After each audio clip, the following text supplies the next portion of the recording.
friends, I'm Rachel from EVPL Central. Welcome to Chapter Book Storytime, the Variety Pack.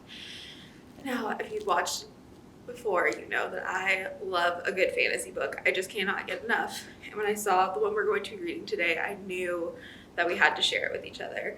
And it is called 𝑂𝑛𝑒 𝐽𝑎𝑟 of Magic, Corey Ann Haydu. And this cover shows us some very interesting things. We have a little hand reaching over to shelves of jars that are glowing and have all kinds of fun stuff in them, like just glowing grass and leaves all the way up to slime with eyeballs. So I'm very, very interested to see exactly what happens in this book. We are going to be following Rose, who is about to turn 12 and get to join her family for the first time on the annual magic capturing that they do every New Year. And it is well known in her community that she is very, very lucky and has a knack for natural magic. Or at least so she's always been told. So we're going to get to follow her on her days leading up to her first capturing.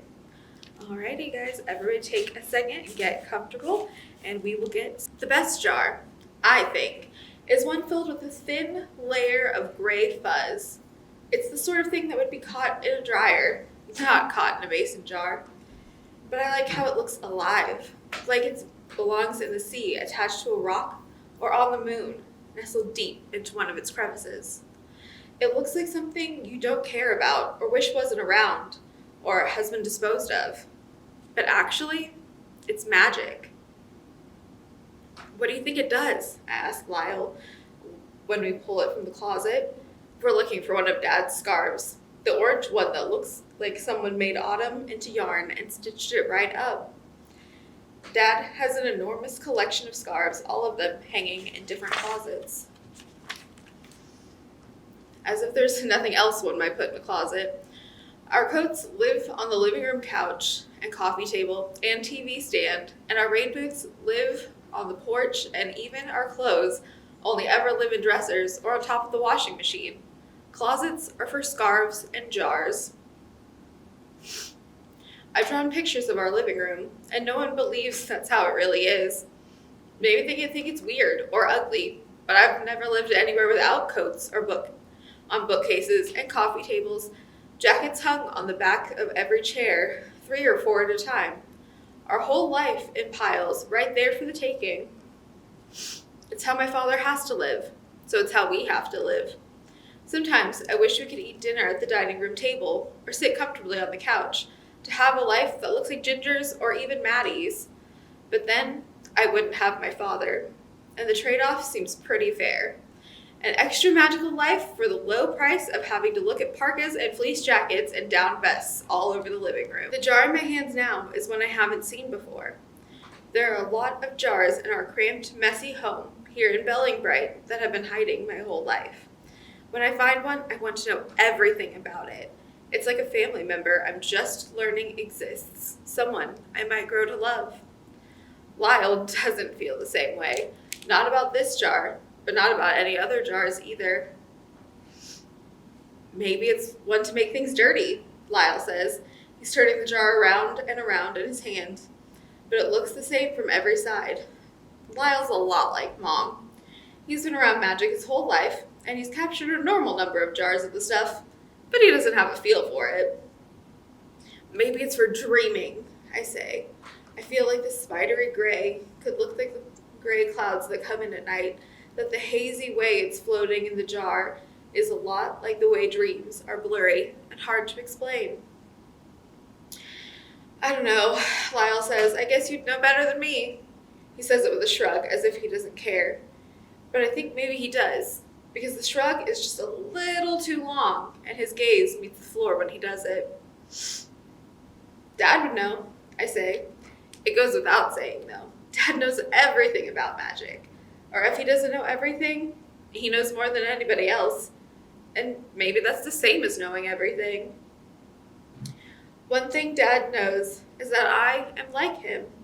I have whatever special thing he has. I am extra magical the way he is. I think I know it too.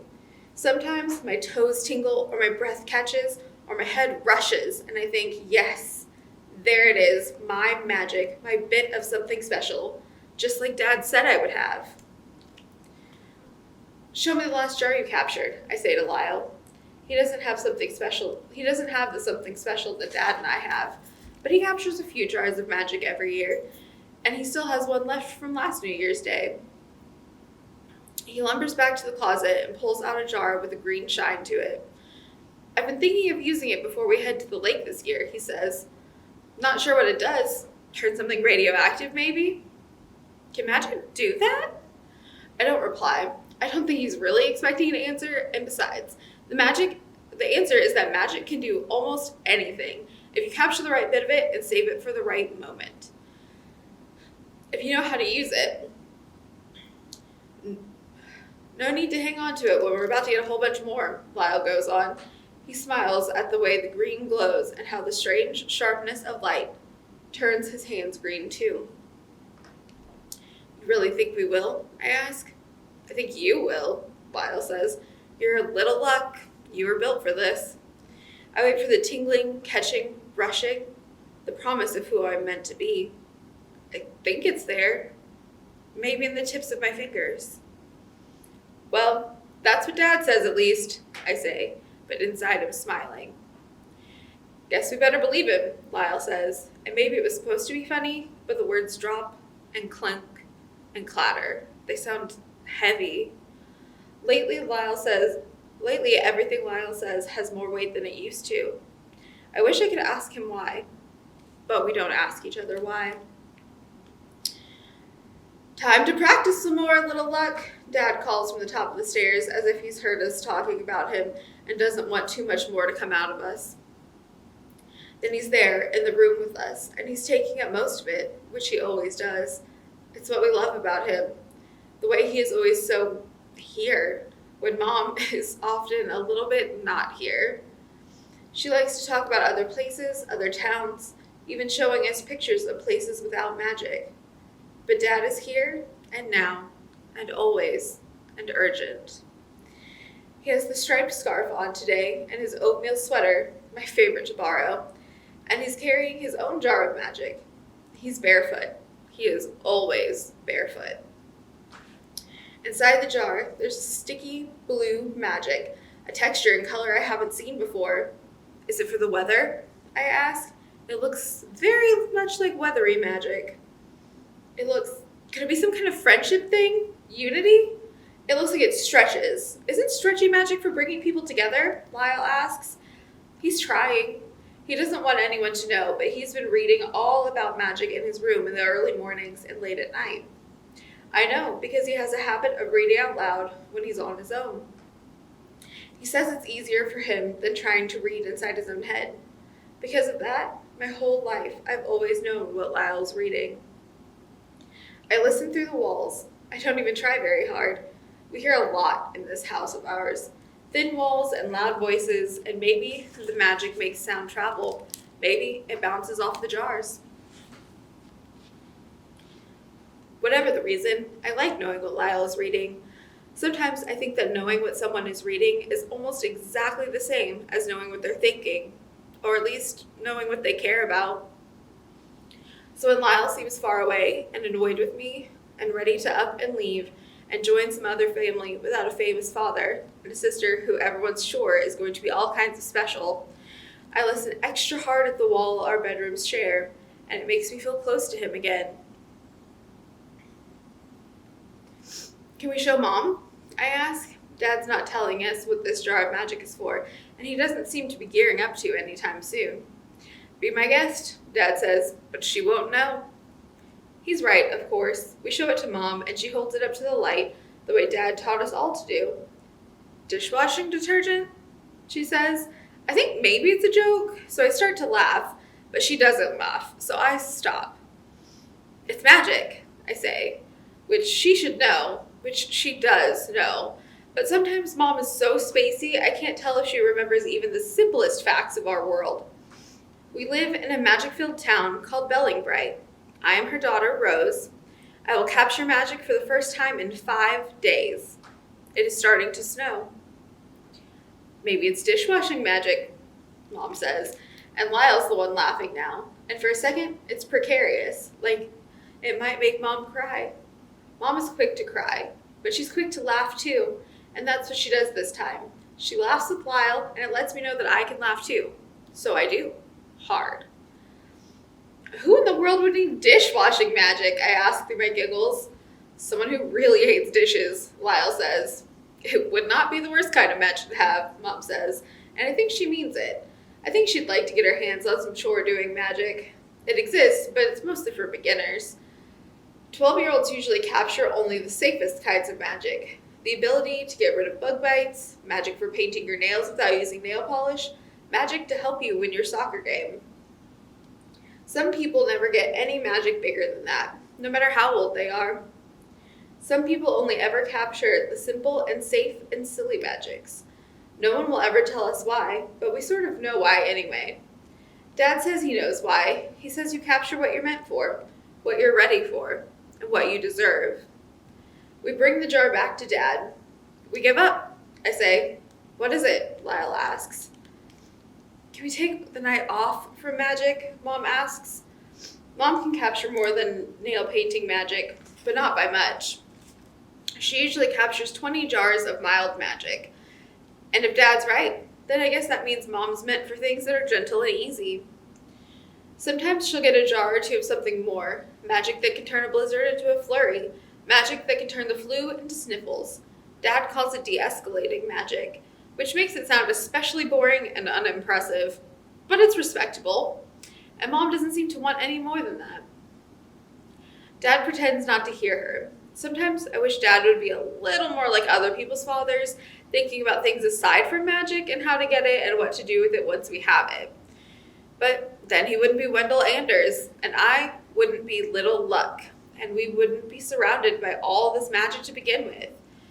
Dad's famous here in Bellingbright for his bare feet and his closets full of scarves and messy house and big booming voice, and of course, his way with magic. Other towns have magic too. Most of the world captures magic on New Year's Day, but nowhere has as much as Bellingbright, and that's at least a little because of my dad. Which means he's famous, and I'm a little bit famous too, for him thinking I'm someone special. Let's find out what we have here, Dad says. He twists the lid off the jar, and it's a hard one to open, and he grunts. When the magic comes out, it breaks apart, the sticky blue hitting the air and disintegrating. I wait to see something, or feel something. And finally, I hear something, and that something is Mom, and she says, "Oh, Wendell, oh no." "It's fine, Melissa," Dad says, and I have a feeling it isn't really. It's for Rose's own good. She needs more practice. Mom shakes her head and looks at me and Lyle with this, "Well, I can't save you now, look."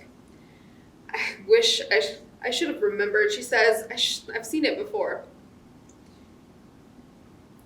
We've used it before, back in college. Sticky and blue, untired magic.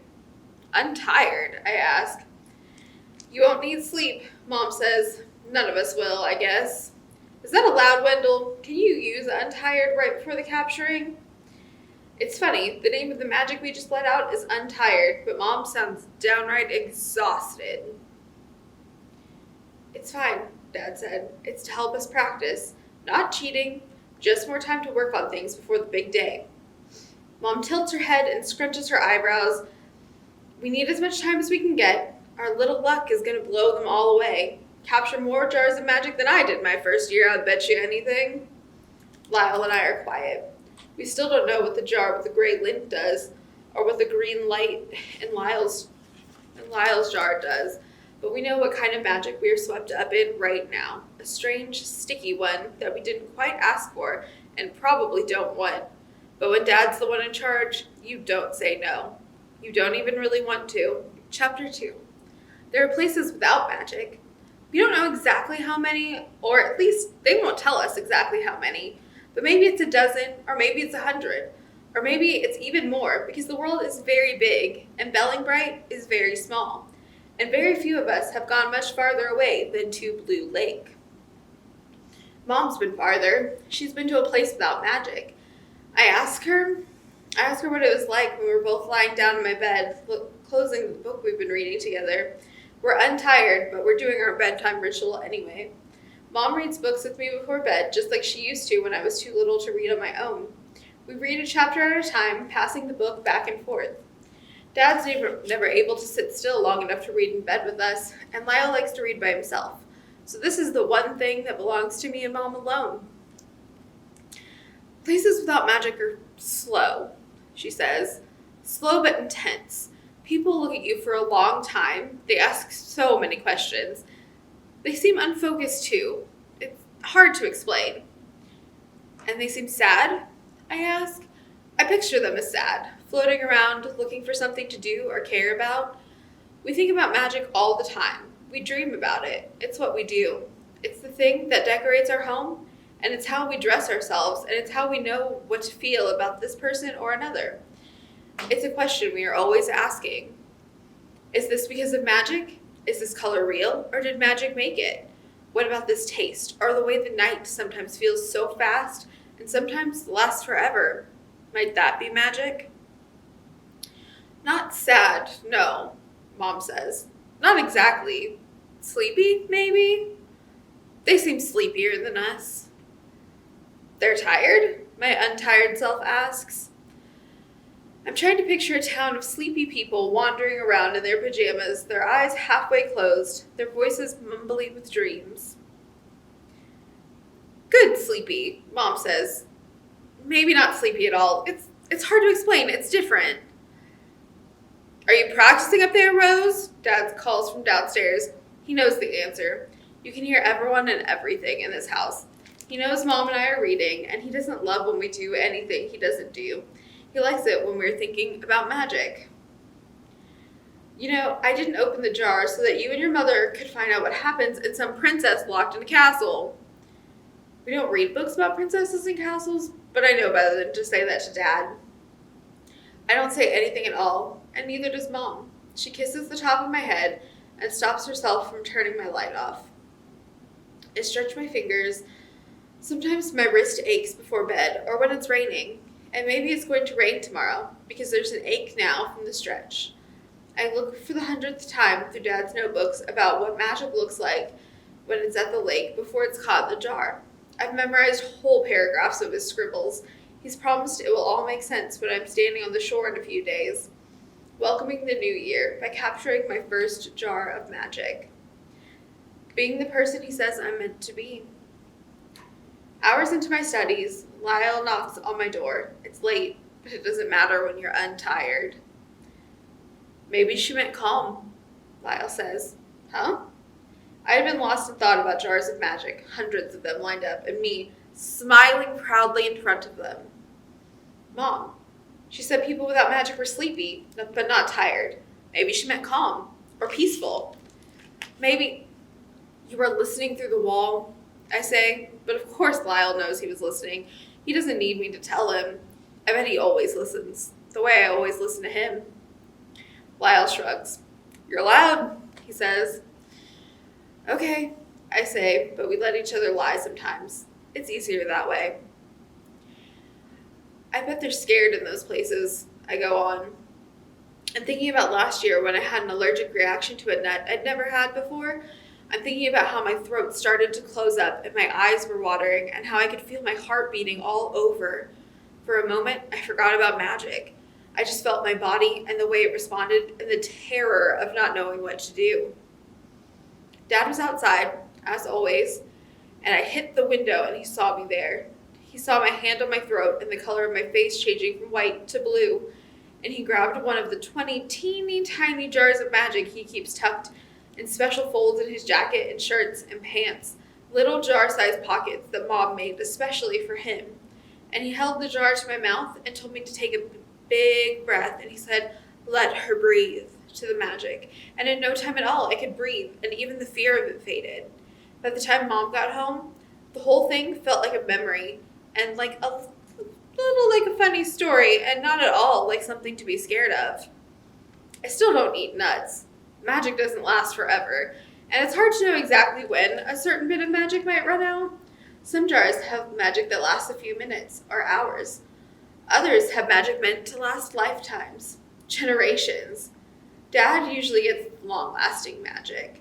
That's part of what makes him so special. That, and how sure he is about what each jar might do.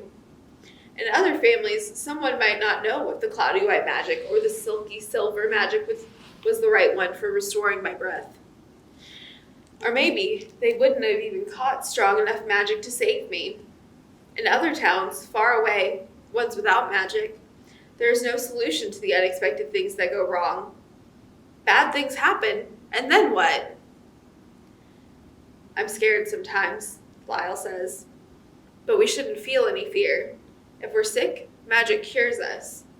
If it rains when we want it to be sunny, magic dries it up.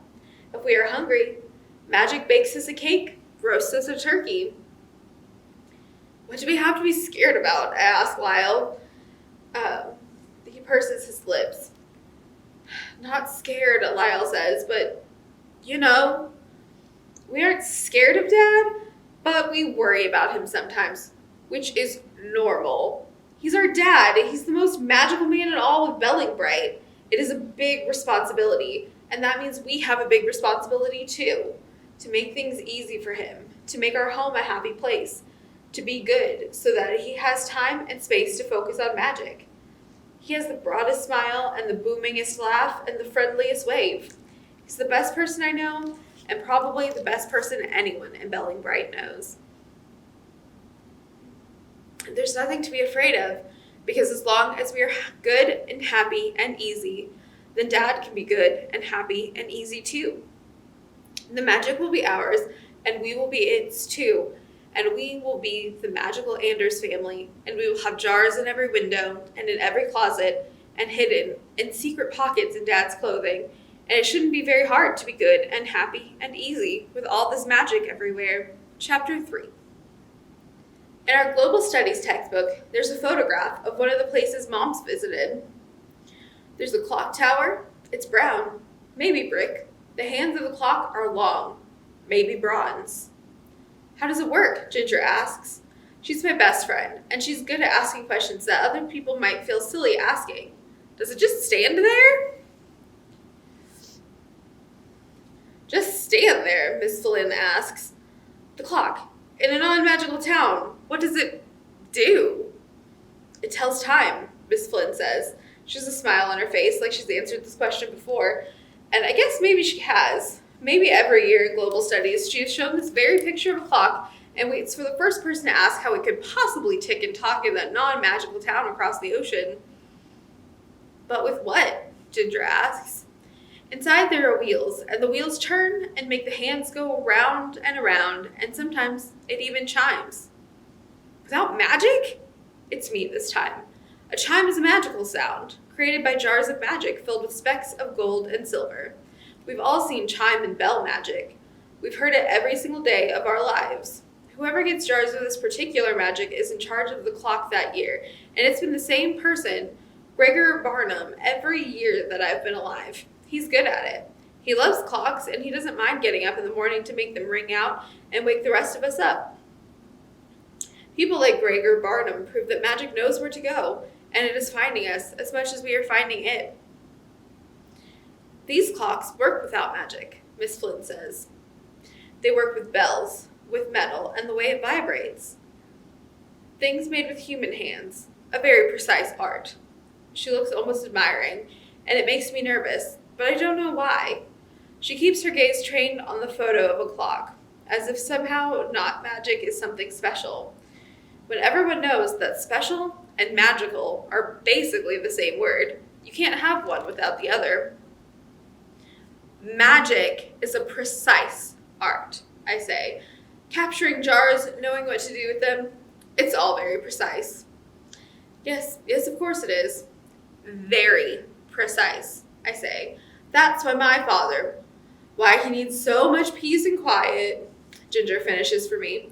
And she's right, that's exactly what I was going to say. But it sounds a little strange coming from her, like she's heard it one too many times. And I guess we've heard it a lot. We've heard him say it a lot, but that's only because it's so important. Important things have to be said over and over and over again. If you want to be the most magical man in all of, I say, Bellingbright is lucky to have him, Miss Flynn interrupts. You're lucky to have him. We're all lucky to live surrounded by all these jars of magic and a man like Wendell Anders to lead the way with them. But, well, these towns without magic, these faraway places, they do have their own. They make do. They have clocks that chime, and the sun does come out from time to time, and sometimes, by strokes of luck in their very own non-magical kitchens, they make some delicious feasts. She shrugs. Miss Flynn is like that. She likes to say something enormous as if it's no big deal.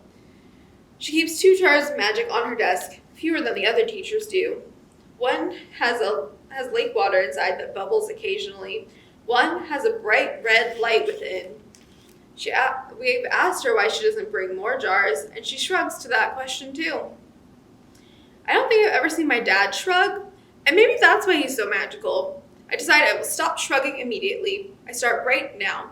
I still my shoulders and stare at Miss Flynn and don't let myself even twitch or shudder or shift a little in my seat. It's very, very nearly New Year's Eve, my birthday, which means it's very nearly New Year's Day, the capturing, which means that I need to become the person I am meant to become. I'd like to visit a non-magical town, Ginger says. You would? I ask. She's never mentioned wanting to go anywhere at all aside from Two Blue Lake. Sure, Ginger says. I think maybe I'd like it. Me too, Maddie says. I think I'd like it too. I should have been ready for Maddie to pipe in. She always does. Oh, I say I guess it could be interesting, I say, because Ginger and I agree about everything. We both like the color yellow and books about dogs going on adventures and looking at my father's jars of magic and guessing what each one does. We both think the same boy in class is cute, and we both like to wear fuzzy sweaters and fingerless gloves that Ginger's mother knits for us every year. So we need to have this in common, too. I thought you only liked magical places, Maddie says to me. I try to remember everything I've ever liked about Maddie, how she's good at painting nails, and that she laughs at even my silliest jokes, and that she isn't scared of anything, not even of being the new girl in Belling Bright, or of capturing magic, or of the scariest parts in scary movies. I list all of those things in my head and remind myself to be nice.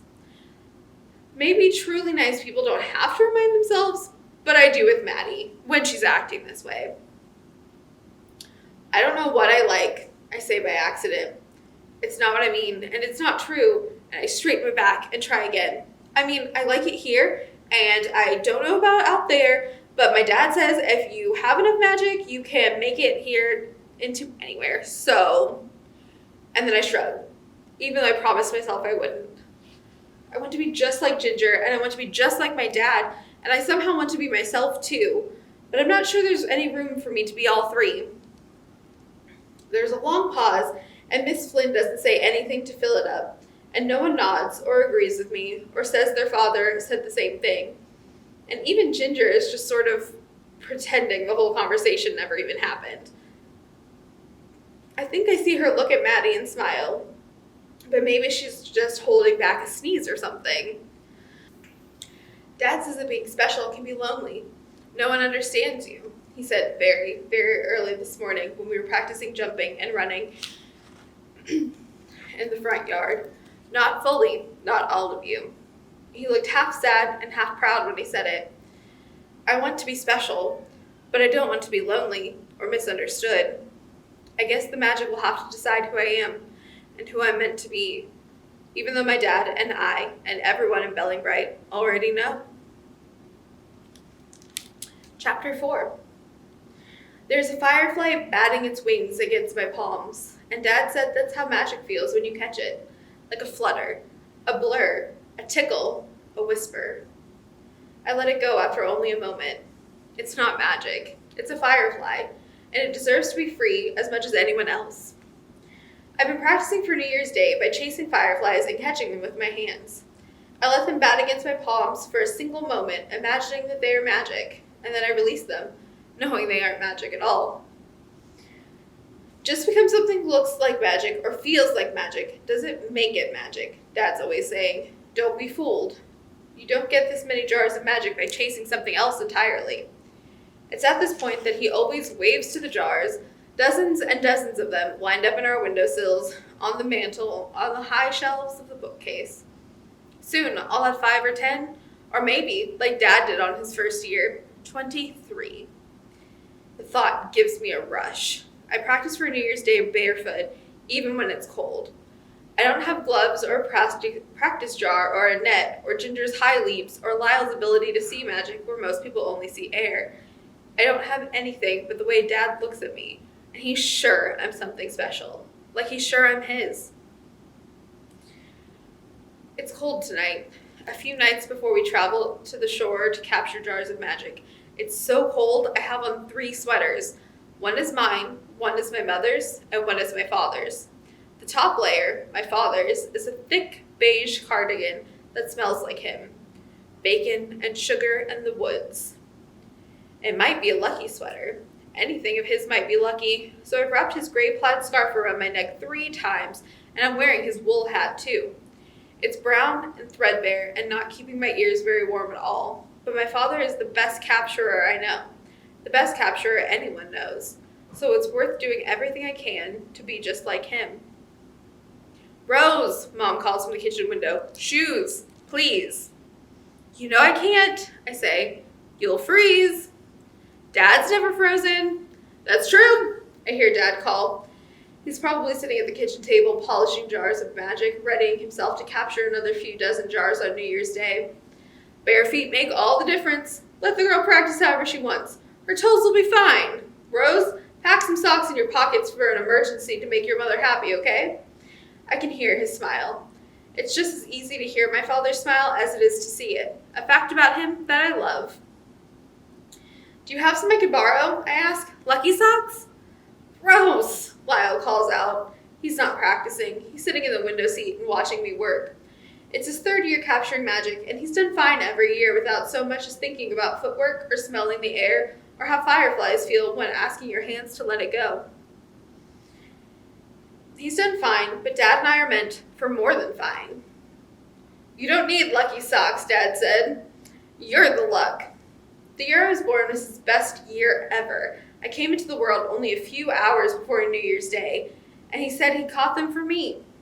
161 jars of magic. We've used most of them, but a few special ones are in my closet on Dad's dresser, tucked into cabinets next to canisters of sugar and pasta and oatmeal. Mom always jokes that she may someday accidentally bake a batch of cookies with magic instead of flour, but it would be a hard mistake to make. Jars of food are heavy and plain.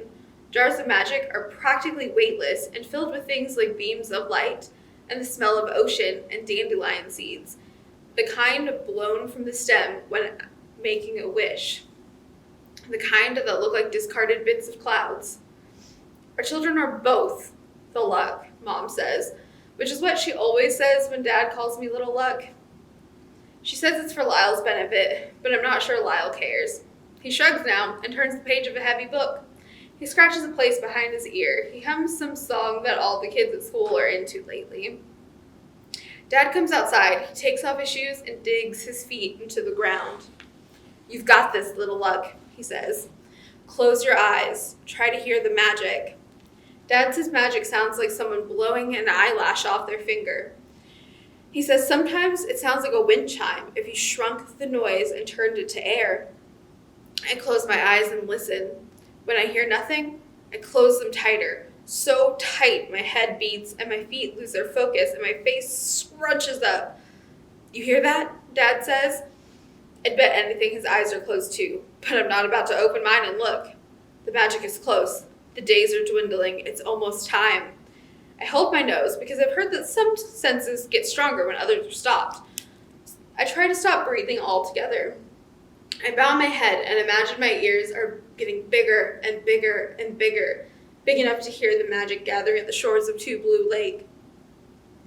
All I hear is Mom stirring a pot of soup on the stove and Lyle turning another page in his book, and the beating of my own heart so loud and fast it must be drowning out the delicate, sweet sound of magic. You hear it, right, Little Luck? Dad says. Yes, I say, the lie sort of sticky and sour in my mouth. Loud and clear. Okay, I think that's where we're going to have to end it for this time. I hope you enjoyed this one. I hope you will grab a copy to keep reading. I know I am very excited to see how much magic she captures, if she's able to capture any at all now that she can't hear it. So if you want to continue on the story, you'll want to start in chapter 5. You can pick up or put on a hold a physical copy, or there are also audiobook copies available on Hoopla. All right, I will see you guys in a few weeks. Thank you for joining me. Bye.